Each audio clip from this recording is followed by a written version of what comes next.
बढ़ रहे हैं। लेकिन यदि हम देखें कि भारत की संस्कृति या डिजिटल आने के बाद ही हम कहेंगे कि भारत विकसित हुआ है, ऐसा नहीं है। क्योंकि जब जीरो दिया मेरे भारत में, सभ्यता जहाँ पहले आई, तो बहुत पहले से भारत को सोने की चिड़िया कहा जाता था। किंतु धीरे धीरे क्या हुआ कि वो कहते हैं ना, हया आंखों से हुआ करती है, पर्दों से नहीं, वरना नारी लज्जा की मूरत ना कहलाती। तो इसके साथ साथ क्या हुआ, डिजिटल भारत के साथ साथ नारी सशक्तिकरण। पहले बालिकाएं चार दीवारी में कैद रह जाती थी, उनको बाहर निकलने का मौका नहीं मिलता था।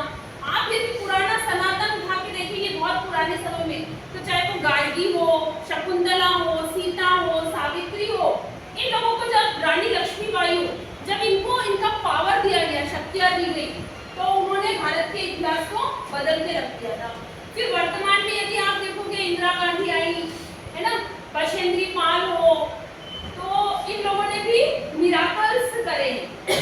अब यदि हम बात करें डिजिटल भारत के अंतर्गत, मोबाइल पे फोन पे वगैरह आ गया है, तो इनकी सबकी प्राइवेसी होती है। यदि हम उनको यूज करते हुए, उनका ध्यान में रखते हुए सब टर्म्स एंड कंडीशंस आती, लेकिन हमारी आदत क्या होती है, हम बिना बड़े सिग्नेचर कर देते हैं ज्यादातर, जब हमारे पास बहुत सारे डॉक्यूमेंट्स होते हैं।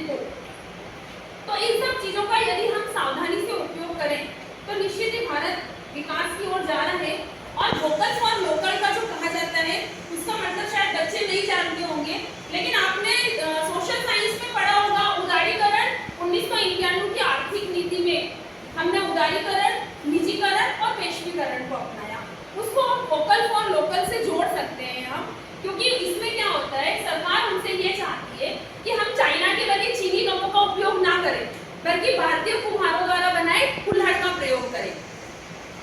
हमको शर्मिंदा होना चाहिए उस समय जब विदेशों से आई हुई महिलाएं साड़ी पहनकर, बिंदी लगाकर वृंदावन और मथुरा वन में कृष्ण और राधा के भजन में झूमती है ना।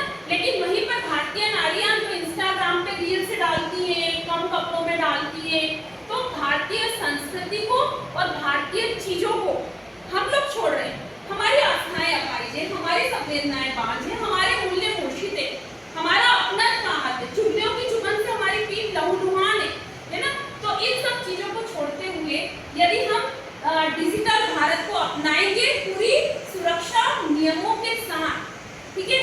कहते हैं ना, खीर और दूध, इन पे भी नजर रखना चाहिए, नहीं तो ये खराब हो जाती है। तो वैसे ही इन सब चीजों का उपयोग यदि हम सावधानी से करेंगे, अच्छे से करेंगे, तो निश्चित ही भारत वापस से सोने की चिड़िया बन जाएगा। क्योंकि जितने संस्कार, जितनी संस्कृति, अतिथि को भी देवता मान लिया जाता है। यहाँ पर अलग अलग धर्म में आप देखते होंगे, मुहर्रम भी मन रहा है, ठीक है, हम सिवैयां खाने भी जा रहे हैं, फिर हम दिवाली मना रहे हैं, वो लोग हमारे साथ सही, मतलब ऐसा कोई भी तिथि नहीं होती हमारे पंजाब में जिस दिन कोई ना कोई धर्म वाले कुछ ना कुछ सेलिब्रेशन ना करते हो। तो केवल भारत ही पूरे विश्व में एक ऐसा देश है जहाँ पर जानवर की, गाय की भी हम पूजा करते हैं, गधे की भी हम पूजा करते हैं, सवारी के रूप में माना जाता है। वृक्ष की पूजा कौन करता है?